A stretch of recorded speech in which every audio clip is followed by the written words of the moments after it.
Assalamualaikum warahmatullahi wabarakatuh. Jumpa kembali dengan saya Rudi di channel Ngulik. Pada kesempatan kali ini saya akan kembali lagi menceritakan sebuah kisah misteri yang tentunya seperti biasa semoga dapat menemani aktivitas kalian dan menghibur kalian di sana. Dan seperti biasa daripada kita lama-lama, yuk langsung saja kita langsung masuk dalam ceritanya. Bismillahirrahmanirrahim. Semoga kalian diberi ketenangan. Terima kasih atas pelajaran yang kalian berikan. Masa awal kemerdekaan Indonesia tak disambut sukacita oleh seluruh penduduk Nusantara. Warga sipil dari Belanda justru mengalami teror yang luar biasa sebagai balasan atas apa yang dilakukan nenek moyang mereka.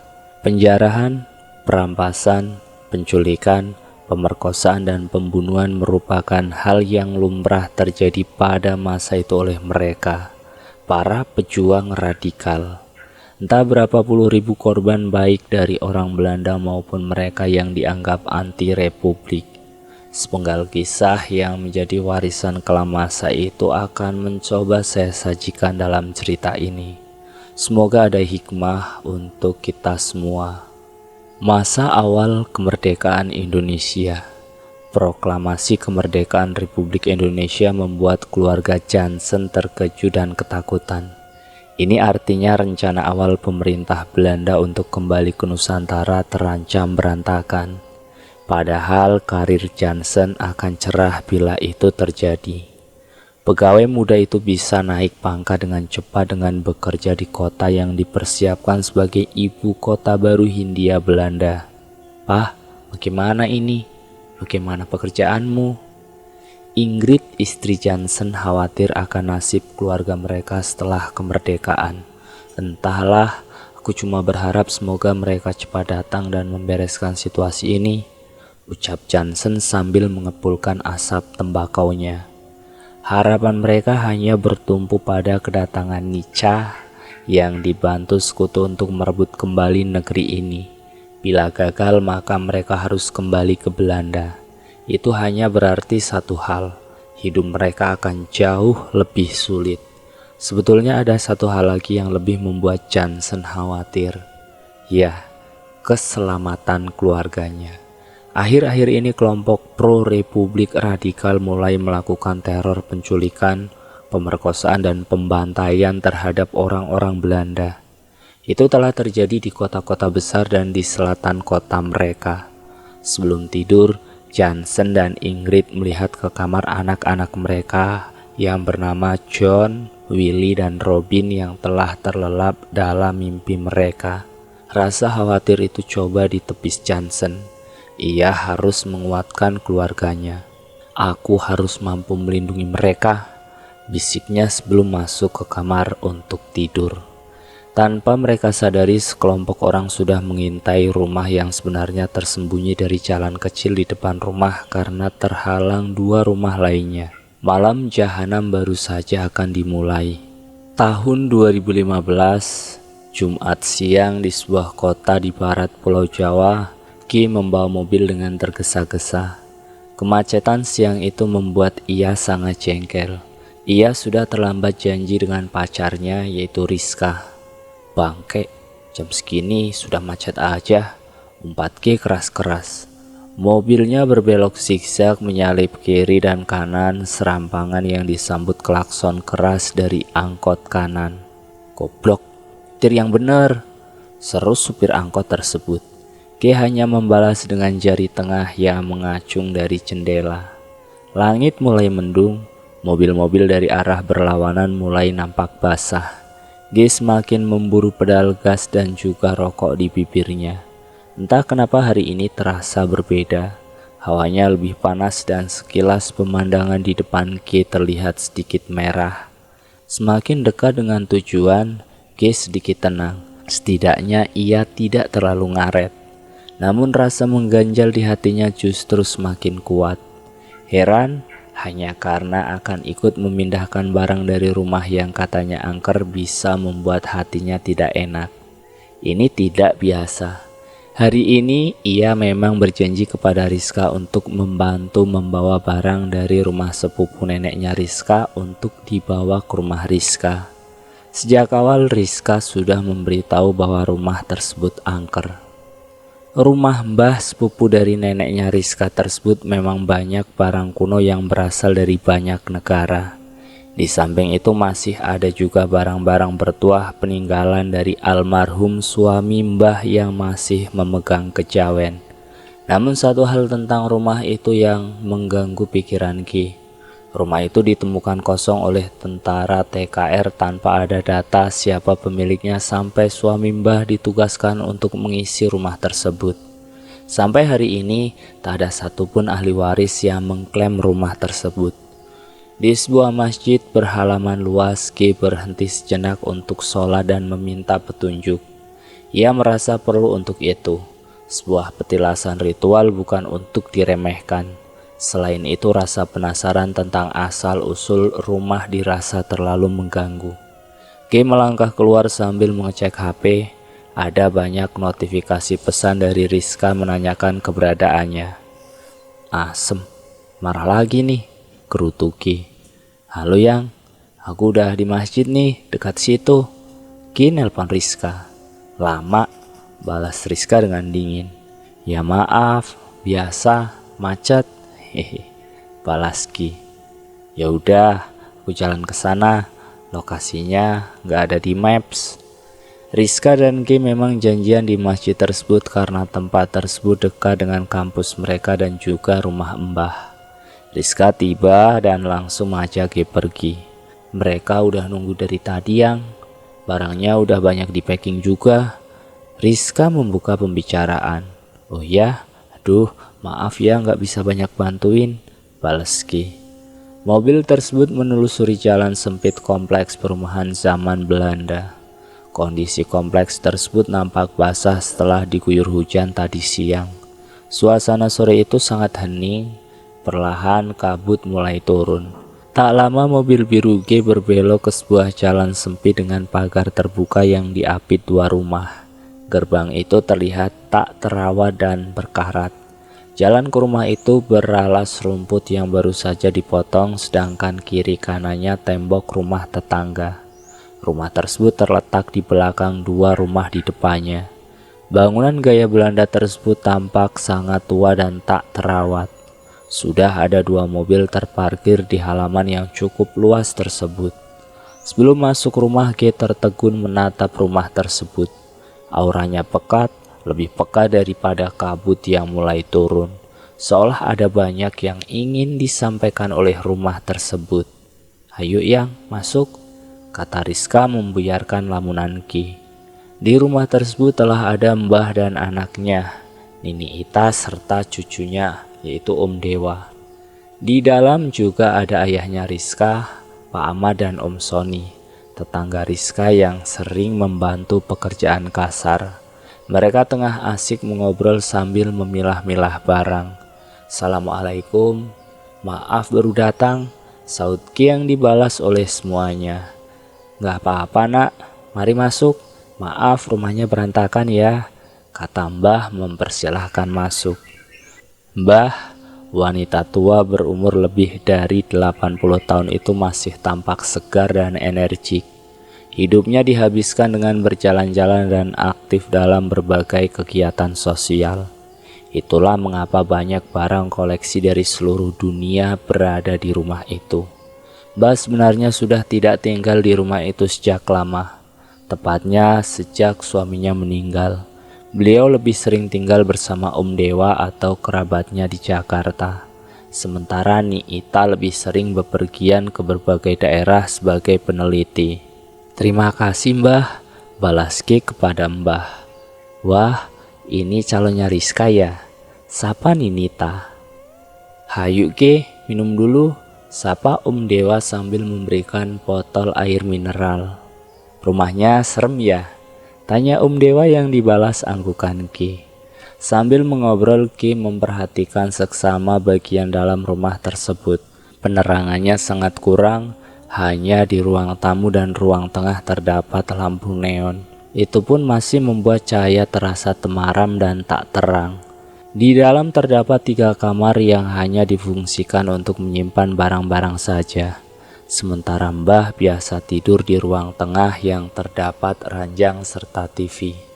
Gila memang, tapi Mbah memang nyentrik. Dan ada satu hal lagi yang membuat Mbah tak tidur di kamar utama. Kamar yang konon dipakai suami Mbah menyimpan barang-barang bertuah yang kadang menghilang dan kembali begitu saja. Termasuk sebuah keris yang seharusnya diwariskan kepada Pak Ahmad. Namun benda tersebut hilang begitu saja ketika hendak diberikan. Auranya di dalam sangat pekat, hitam bercampur merah. Semakin lama semakin tercium amis darah dan samar terdengar teriakan dalam bahasa yang tak dimengerti oleh G. Namun tampaknya hanya G yang menyadari hal tersebut. Rizka menyadari hal tersebut dan mengajak G ke halaman. Rizka paham bahwa G mulai merasakan sesuatu dari rumah tersebut. Sesuatu yang bahkan tak ia ketahui. Ini bukan kali pertama G seperti ini. Namun jelas kali ini cukup kuat untuk membuat G terdiam. "Angker ya yang rumahnya?" tanya Rizka. G terdiam. "Kamu lihat apa sih? Banyak piaran Mbahkung ya?" lanjut Rizka bertanya. G tetap terdiam dengan tatapan kosong. Rokoknya dibiarkan terus menyala tanpa dihisapnya. Di hadapan G tidak lagi terlihat halaman rumah di sore berkabut sehabis hujan. Tidak, melainkan sebuah pemandangan yang lain dari waktu yang berbeda. Kala itu siang yang cerah, 3 bocah laki-laki berlarian sambil bermain tertawa ceria. Bahasa mereka terdengar asing bagi G. Namun entah mengapa ia bisa mengerti bahasa mereka. "Gak bisa ketangkap aku, hahaha," seru bocah kecil yang tengah dikejar 2 bocah lain yang lebih besar. "Awas kamu dek," seru bocah yang paling besar. "Ayo Will, tangkap dia," lanjutnya. "John, Willy, Robin, hati-hati mainnya," seru seorang wanita sambil menyiapkan hidangan di teras. "Ini tehnya Pak," seru wanita tersebut kepada seorang pria yang tengah membaca koran. Pria tersebut tampak serius membaca koran. Wanita tersebut kembali menegurnya dan bertanya, "Ada apa, Pak? Cepat atau lambat Jepang akan datang kemari. Mereka sudah mencaplok negara-negara Asia lainnya," gumam pria tersebut. "Sudahlah, Pak, kan masih jauh untuk sampai kemari kan?" balas wanita tersebut. "Lagi pula bukankah mereka juga membutuhkan jasa pekerja ahli sepertimu?" lanjutnya. "Tetap saja mah, kalau mereka datang akan terjadi kekacauan politik di sini," balas pria tersebut. "Selama kita memberikan apa yang Jepang mau, kita aman. Namun bagaimana dengan rakyat pribumi?" Pria tersebut tampak memikirkan sesuatu yang tak bisa diselesaikan oleh perjanjian para petinggi semata. Sesuatu yang tak bisa dibendung dan dikendalikan para elit. Keduanya kemudian memanggil anak-anak mereka untuk bersantap siang bersama. "Siapa ya mereka?" tanya G dalam hati. Perlahan terdengar suara Rizka dan rasa panas di tangannya membawa G kembali ke halaman rumah itu di sore yang berkabut. "Anjir, panas," teriak G. Perlahan G kembali, rokok di tangannya hampir habis terbakar padahal baru 1 hisapan. Rika menatap khawatir campur penasaran. "Kamu kenapa yang?" tanyanya. "Gak apa-apa kok," jawab G singkat tanpa lanjutan. Rizka tahu bila G berbicara seperti itu ada sesuatu yang disembunyikan. "Nanti aja ya ceritanya," lanjut G. Tidak puas Rizka memberondong G pertanyaan lainnya yang dijawab dengan hal yang sama. Rentetan pertanyaan Rizka terhenti saat terdengar suara prak dari dalam dengan keras. Kenapa tuh?" G melongok ke dalam. "Masuk yuk." Rizka langsung mengajak masuk karena penasaran. Di dalam terdengar suara obrolan Pak Ahmad, Mbah, Om Sony, Nita dan Om Dewa dengan nada khawatir campur takut. "Iya ya, sebentar lagi beres kok," kata Mbah entah kepada siapa. Saat itu G dan Rizka masuk ke dalam. "Kenapa?" tanya Rizka. "Biasa," jawab Ninita dengan singkat, dan mukanya juga tampak khawatir. "Ayo, semua sudah beres, kita pulang," saut Mbah kepada yang lain. "Sebentar mah, Nita mau mandi dulu," jawab Ninita sambil melangkah ke dalam kamar mandi. "Nekat si Mamah, saya mah nggak berani kalau mandi di sini," kata Om Dewa. "Apalagi ke kamar itu, lanjut Om Dewa dengan singkat. "Banyak penunggunya rumah ini," saut Om Sony yang baru selesai membereskan dan membersihkan seisi rumah. "Banyak ya Son, apalagi yang deket sumur," pancing Pak Ahmad. "Nggak kesana Pak, nggak boleh sama Mbah," jawab Om Sony. Om Dewa sambil menunggu ibunya selesai mandi mulai memindahkan barang-barang ke mobil G. Ia bercerita sedikit tentang sumur dan kamar itu. Sumur itu adalah tempat terangker di rumah itu. Orang yang tidak sensitif sekalipun akan merinding jika berada di sana bahkan bila di siang bolong. Sumur tersebut tidak pernah dipakai selain untuk melakukan ritual Mbah Kung dulu. Di sekitar sumur banyak pohon pisang yang menurut Om Dewa sering jadi sarang makhluk halus. Sementara kamar yang tidak berani ia masuki adalah kamar utama tempat Mbah dan Mbah Kung dulu tidur. Namun semenjak kepergian Mbah Kung, Mbah tak lagi tidur di kamar itu. Entah mengapa, acara beres-beres rumah dan pemindahan barang-barang telah selesai. Semua bersiap pulang. Tak ada yang berani di rumah itu selepas maghrib. G yang mobilnya paling akhir masuk menjadi yang pertama keluar. Ia ditemani Rizka. Sebelum berangkat G terdiam lama untuk berdoa. Lebih lama dari biasanya. Tidak lama setelah meninggalkan rumah itu, Rizka yang penasaran hendak bertanya sekali lagi tentang sikap ganjil G di teras. Namun sebelum itu G bertanya duluan. "Seriusan Yang? Siapa yang punya rumah sebelum Mbah?" "Nggak tahu Yang, kan udah aku ceritain sebelumnya," balas Rizka dengan bingung. "Kenapa gitu? Kamu lihat dia ya?" tanya Rizka dengan penasaran. "Halamannya kerasa anget," jawab G dengan singkat. Sebelum berkata lebih jauh, G menoleh ke belakang dan mulai mengalihkan pembicaraan. Perjalanan pulang dilalui dengan biasa tanpa ada kejadian yang ganjil. Hanya kemacetan sore kota besar yang dirasa mengganggu. G dan Rizka mengobrol banyak hal termasuk hubungan mereka selanjutnya. Jarak dari rumah Mbah ke rumah Rizka memang cukup jauh dan itu harus dilalui dengan menembus jalanan kota yang ramai saat pulang kantor. 15 km ditebus dengan waktu 2 jam perjalanan. Adzan Isya sudah lewat beberapa puluh menit lalu saat mereka tiba. Mereka langsung membawa barang-barang koleksi Mbah dengan hati-hati ke dalam rumah. Di dalam G mencium tangan Aki atau kakeknya Rizka dan ibunya Rizka. Ada rasa was-was saat dus yang membuat barang-barang tersebut dibuka. Namun syukurlah tidak ada yang aneh pada barang-barang tersebut, atau setidaknya pada barang-barang itu. Selepas merapikan dan menyimpan kembali barang-barang tersebut, G dan Rizka makan malam. Sudah biasa bagi G untuk bersantap bersama keluarga Rizka. Aki bahkan sudah menganggapnya cucu sendiri. Tidak mengherankan memang, karena akhir tahun ini mereka akan bertunangan. Hampir pukul 10 malam ketika G berpamitan kepada keluarga Rizka. Sebelum pulang, Rizka kembali menanyakan perihal pertanyaan G tentang pemilik rumah Mbah. Sambil merokok G berkata, "Iya, aku lihat mereka tadi, tapi mereka kayaknya bahagia-bahagia aja. Makanya aku heran kok tiba-tiba hilang." "Kalau sumurnya?" tanya Rizka lebih jauh. "Nggak tahu itu mah, cuma gelap banget di sana," jawab G. "Kebanyakan dipakai ritual sih, kan waktu Mbah Kung mau meninggal juga banyak hal yang aneh-aneh," kata Rizka. "Mungkin sih," balas G dengan singkat. Sejujurnya G tidak terlalu risau dengan masalah kejawen Mbah Kung. Sinkretisme merupakan hal yang biasa baginya. Lagi pula ia memang tak menemukan keganjilan di rumah tersebut yang berhubungan dengan Mbah Kung.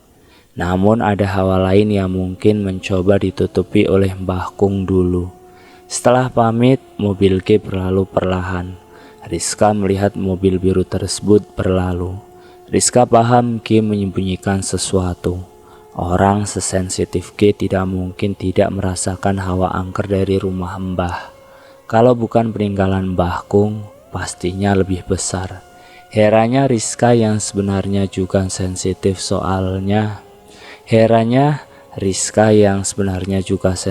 seolah hanya tahu sedikit tentang hal gaib di rumah itu selain tentang Mbah Kung.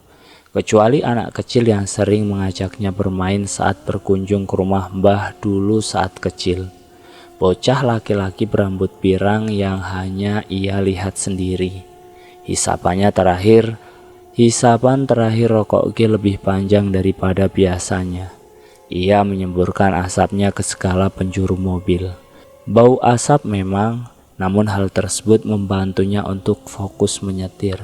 Karena ia tahu ia tidak sendirian di malam itu. Perjalanan dilalui dengan biasa. Jarak rumah G dan Rizka persis hanya 5,5 km. Namun mobil terasa berat ketika melalui jalan menanjak menuju rumah G di pegunungan. "Mereka datang lagi," bisik G. Sesaat sebelum turun dan membuka gerbang, G menoleh ke belakang dan melihat mereka. 5 sosok dengan pakaian Belanda. 1 laki-laki dan 1 perempuan dewasa serta 1 balita di kursi belakang. Sementara 2 anak laki-laki yang lebih besar berada di bagasi yang terhubung langsung dengan kabin. Kulit mereka sangat pucat dan muka mereka rata. G terdiam, ia tak mampu berkata-kata apalagi bergerak. Di saat takut mulai merasuk, ia ingin satu hal. Ia tercipta di atas mereka. Mengingat nama yang di atas membuat tubuhnya memanas dan mulai bisa bergerak kembali. "Mau apa kalian?" Mereka diam dan mulai pudar, namun terdengar bisikan. "Kami ingin kamu tahu." Mereka hilang dari pandangan G yang masih termangu melihat kejadian tersebut. Perlahan ia merasa pundak dan punggungnya menjadi berat. "Bangke," gerutu G. G memaksakan dirinya untuk memarkirkan mobil di garasi. Ia masuk dan langsung mengambil air wudhu. Tubuhnya tidak lagi berat, namun mereka mengawasi. Mereka diam menunggu G sholat. Selepas sholat, G langsung bertanya, "Ikut aku keluar, katakan apa yang kalian inginkan." Di luar ia duduk bersila, menyalakan rokok, menghisapnya dalam-dalam dan mengepulkan asapnya. Matanya terpejam, ia memohonkan perlindungan yang maha tinggi dan memasrahkan segalanya. Ia harus bersiap bila tak kembali. "Maaf bila aku lancang mengganggu kalian tadi," batin G berbisik. "Apa yang kalian ingin sampaikan?" "Kisah kami," balas mereka. G menyadari bahwa mereka berlima telah mengelilinginya. Pria itu memperkenalkan diri sebagai Johnson, mengenalkan istrinya yang bernama Ingrid dan ketiga anaknya yaitu John, Willie, dan Robin. Mereka mengenakan pakaian pertengahan abad 20 namun dengan tanpa muka. "Kamu orang kedua setelah laki-laki itu yang menyadari kami. Dia yang menyadari kami dan mengurung kami di sumur laknat itu," lanjut Johnson. "Mbah Kung," tanya G. "Apapun sebutanmu," balas Johnson dengan singkat. Johnson mulai bercerita tentang dirinya yang datang dari Belanda meninggalkan keluarganya untuk bekerja di Hindia Belanda. Tawaran yang menggiurkan untuk pemuda pintar namun miskin seperti Johnson. Tak lama kondisi ekonomi Johnson membaik dan ia bisa membawa serta keluarganya ke Hindia Belanda. Ia merasa aman karena terlindungi dari perang yang menghancurkan Eropa. Segalanya tampak akan baik-baik saja sampai serangan Jepang ke Pearl Harbor. Johnson tahu bahwa perang mendekat dan rencana pemerintah kolonial akan berantakan. Apa yang ditakutkan terjadi juga. Hindia Belanda dicaplok oleh Jepang.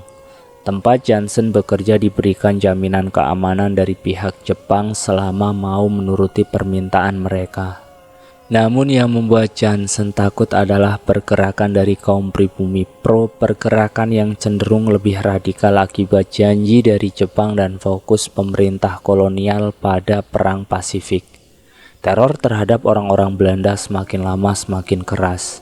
Saat Jerman dan Italia mulai terdesak, beberapa teman Jansen kembali ke Eropa.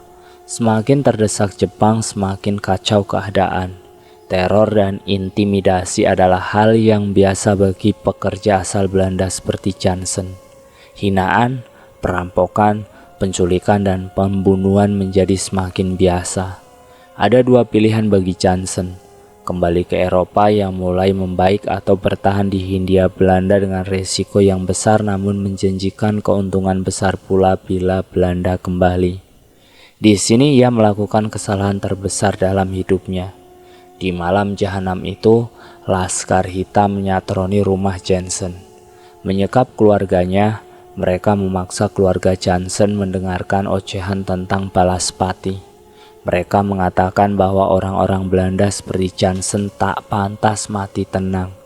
Sebagai balasan, mereka memaksa Jansen melihat Ingrid digagahi mereka untuk kemudian dibunuh dan membantai anak-anak Jansen karena mereka tak mau membunuh ayah mereka. Sebelum mereka menghadiahi Jansen kematian sebagai pengampunan atas dosa-dosa leluhurnya. G mendengar hal tersebut dengan gemetar sambil menghisap rokoknya. Rokok tersebut menjadi alat baginya untuk tidak masuk lebih dalam ke dalam dimensi keluarga Jansen. "Kamu tahu rasanya jadi aku?" "Hah?" teriak Jansen. Seketika hawa menjadi sangat panas. G mematikan rokok dan mulai membuka mata dan seluruh inderanya. Ia terkejut setengah mati. Yang ia lihat bukan lagi keluarga yang tak bermuka. Bukan, jauh lebih buruk daripada itu. Keluarga Jansen dengan kondisi ketika meregang nyawa. Pria itu menatap marah kepada Ki. Matanya tercungkil satu. Di keningnya ada luka tembak yang terus mengeluarkan darah. Hidungnya patah dan giginya yang rontok. Mulutnya yang bergetar menahan amarah dan terus mengeluarkan darah. Ki masih berusaha tenang meski rasa takut mulai kembali. Namun nyalinya terus mencut manakala melihat sisa anggota keluarga Jansen. Ingrid dengan tatapan kosong dan darah mengalir dari sisi kiri bibirnya. Beberapa organnya keluar dari luka sayat sedangkan darah bercampur kotoran menggenang di kakinya. Sementara kondisi tiga anak Jansen tidak lebih baik. Robin kepalanya menghadap ke belakang, Willy dengan posisi dagu dan dahi tertukar, dan kepala hancur dan nyaris terputus dari leher. Bau amis darah bercampur bau kotoran yang amat busuk membuat G hampir kehilangan kesadaran. Sisa tenaganya ia gunakan untuk berteriak, "Cukup jahanam! Bila kalian ingin menakuti seperti ini, lakukan kepada mereka yang membantai kalian," tegas G. Rasa takutnya sudah berubah menjadi murka. "Silahkan diteruskan, kalian akan tahu akibatnya.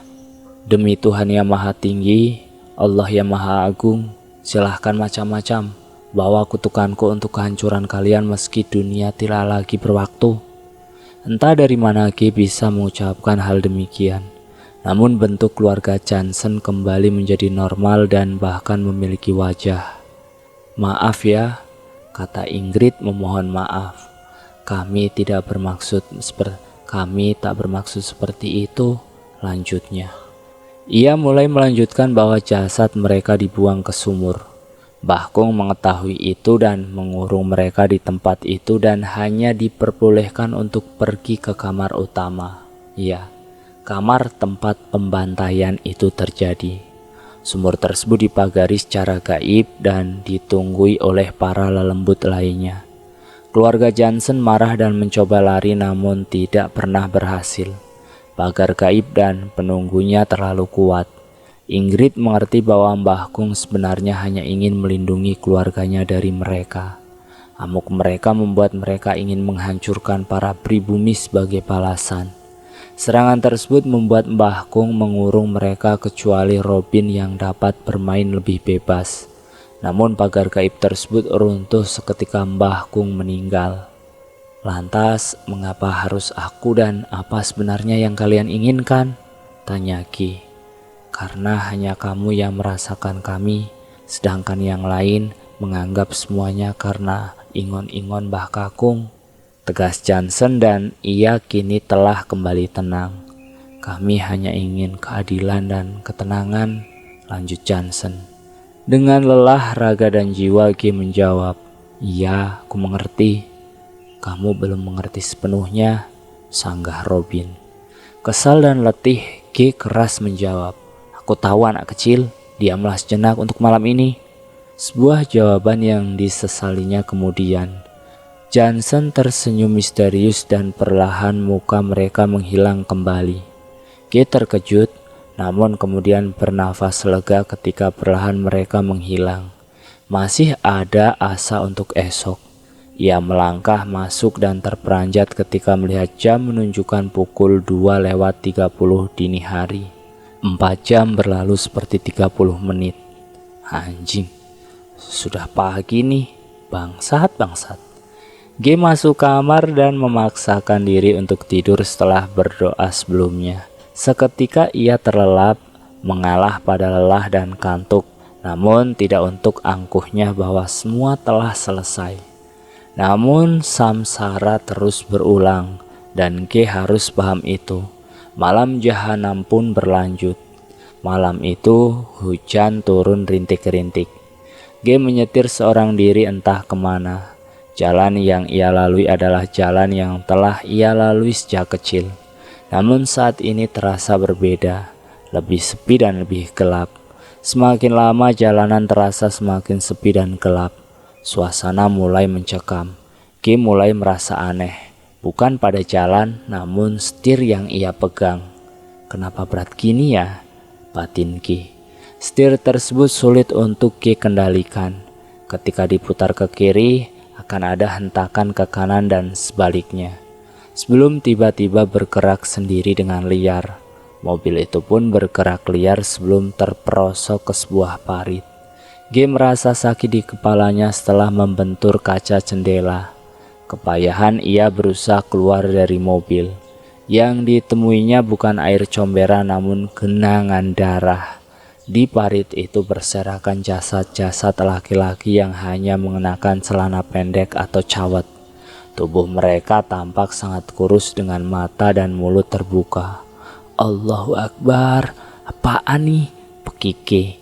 Ia berusaha naik ke atas parit setinggi dada orang dewasa tersebut. Belum sempat ia naik ke atas, ia terperanjat dan melompat ke belakang. Di hadapan Ki tergeletak kepala manusia yang menatap kepadanya dengan tatapan kosong. Lapar, kata kepala tersebut dengan lirih. Kaget dan panik Ki mencoba lari, namun kakinya dicengkram kuat jasad-jasad yang hanya tulang berlapis kulit itu. G beristighfar berulang kali dan hanya bisa diam terpaku manakala jasad-jasad tersebut mulai mendekatinya. Mereka terus mengatakan, lapar. G menutup mata berharap mimpi buruk ini cepat berakhir. Semua hal yang ia tahu bisa menghentikan ini sudah dicoba, namun kali ini tak berhasil. Mereka kini sudah menutupi tubuhnya. Pasrah, G mulai merasakan mereka menggigit tangan dan kakinya digigiti oleh mereka. G terbangun dari mimpi buruk itu. Ya, ternyata itu hanya mimpi buruk. Ia duduk bermandikan keringat. Setelah sadar ia mengingat kembali apa yang baru saja terjadi. Perlahan ia mulai ingat mereka adalah tumbal. Jalan itu meminta 12 nyawa untuk setiap kilometer. Allahu Akbar, aneh-aneh saja, gerutu G meskipun ia sebenarnya lega karena semuanya hanya mimpi. Rasa haus di kerongkongan membawa G keluar kamar untuk mengambil minuman. Namun di hadapannya bukan ruang tengah yang ia ketahui. G terperanjat, ia berada di sebuah rumah bergaya Belanda dengan furnitur lengkap. Ia tertegun sejenak, tidak mampu bergerak dan berkata apa-apa. Lamunannya buyar seketika ketika terdengar suara ribut dari luar rumah. Samar G mendengar orang-orang berteriak. Tidak jelas apa yang mereka sebutkan. Si menir anjing harus dibunuh. Kalimat itu mulai terdengar lebih nyaring. Tidak lama terdengar kemudian mereka meneriakan, "Mari kita cincang anjing Nica." Serempak dibalas siap oleh yang lainnya. Mereka semakin mendekat, cahaya obor pun mulai terlihat. Dan brak, pintu rumah itu didobrak mereka. Segerombolan orang berbaju hitam masuk. G yang tidak sempat sembunyi hanya bisa ketakutan dan pasrah. Namun mereka melewatkan G dan langsung menuju sebuah kamar. G terperanjat ketika melihat Johnson berdiri hanya mengenakan piyama. Apa-apaan ini? Johnson mencoba melawan sebelum disambut pukulan dari salah satu laki-laki berbaju hitam. "Kurang ajar!" teriak Johnson dengan murka. Ucapan itu membuat murka laki-laki di depannya dan mulai mengeluarkan golok. "Tahan!" seru laki-laki paling belakang. "Jangan dulu dibunuh menirnya. Ia harus merasakan anak dibalas anak, istri dibalas istri, kematian terakhir," lanjut laki-laki itu. Samar Johnson paham apa yang akan terjadi, dan itu yang paling ia takutkan. Takutnya menjadi nyata manakala ketika anaknya menangis di giring gerombolan itu. Sementara laki-laki lainnya menarik Ingrid dari ranjang. G berharap ia segera bangun dari mimpi yang teramat buruk itu. Namun tak bisa. Ia terpaku melihat kejadian malam jahanam itu, detik demi detik, hilangnya nyawa demi nyawa.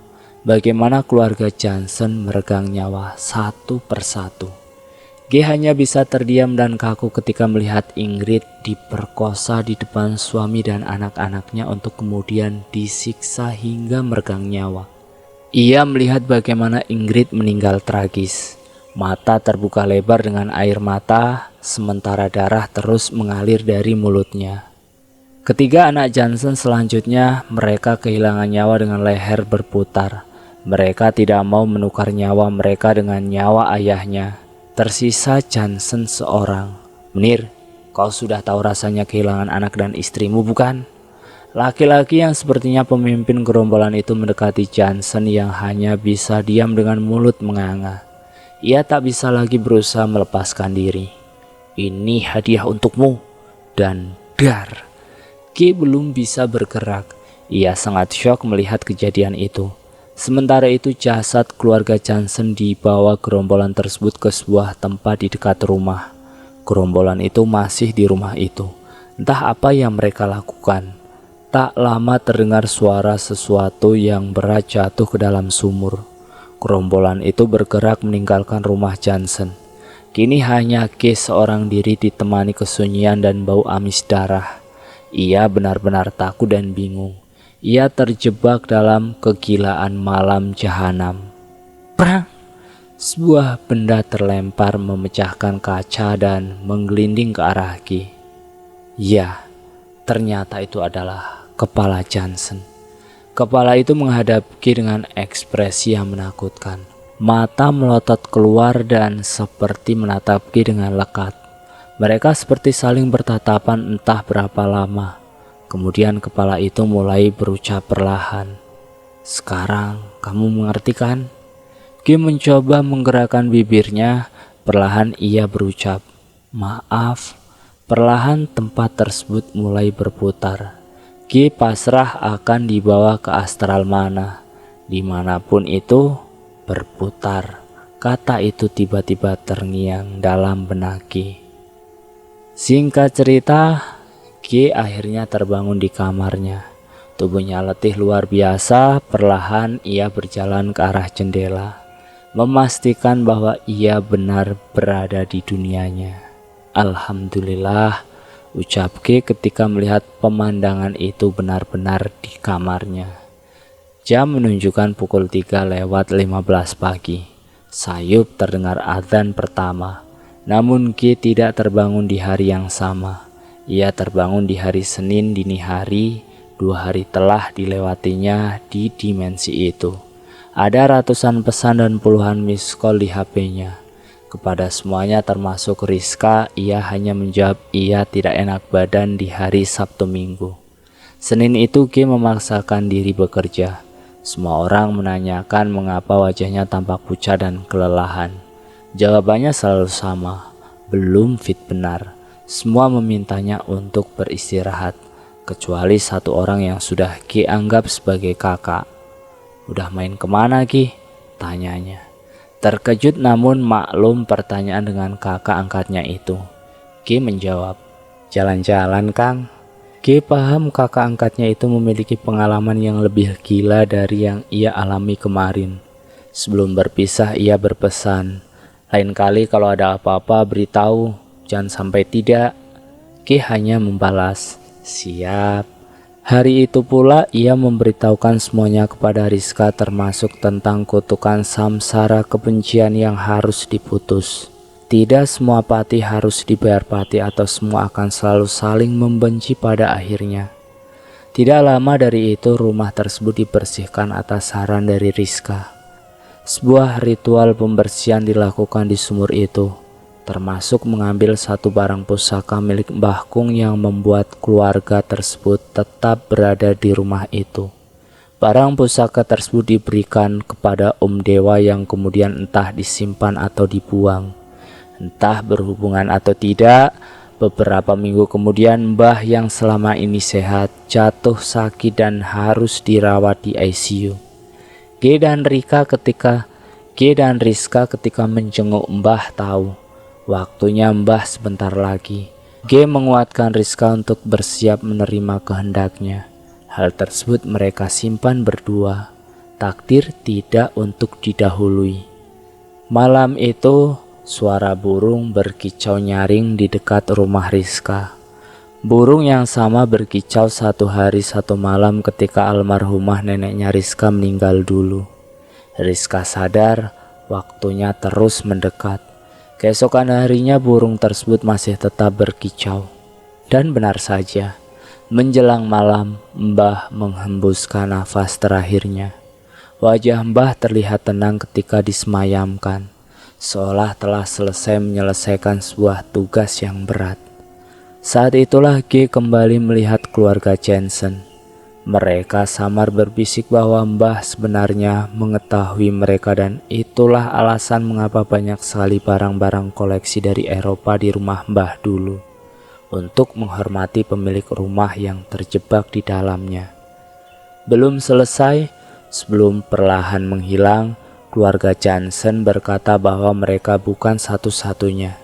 Sebuah kata yang akan G ingat selalu. Karena sejak itulah setiap berjalan di kotanya, G selalu mendengar suara-suara dari mereka yang terjebak di dalamnya. Penutup, masa bersiap yang terjadi dari tahun 1945 sampai dengan tahun 1947 adalah salah satu periode penuh kekacauan di Indonesia. Entah berapa banyak orang-orang Belanda dan mereka yang dianggap pro Belanda yang dibantai sebagai pembalasan dosa masa lalu leluhur mereka. Rasa dendam yang mengakar erat ditambah ketidakstabilan politik masa itu membuat aksi penculikan, pembunuhan bahkan pemerkosaan lazim terjadi di bumi pertiwi ini. Laskar-laskar atau kelompok radikal di luar Badan Keamanan Rakyat mengekspresikan perjuangan mereka lewat hal demikian. Darah dibalas darah seperti roda yang terus berputar. Batalion Anjing Nica dibantu Knil dan sekutu kemudian meminta darah lebih banyak lagi dari negeri ini. Seperti halnya roda samsara yang berputar, kebencian melahirkan kebencian lainnya. Keluarga Jensen hanyalah satu dari sekian banyak korban warisan kelam yang seolah menjadi kutukan. Di luar sana masih banyak yang terperangkap dalam rumah, jembatan, gedung-gedung pemerintah maupun bangunan-bangunan lainnya. Terima kasih untuk kalian yang sudah mendengarkan cerita saya. Terima kasih juga sudah mampir di channel Ngulik. Jangan lupa tekan tombol like, share, dan komen. Tekan subscribe untuk mengikuti video kami selanjutnya ya. Assalamualaikum warahmatullahi wabarakatuh.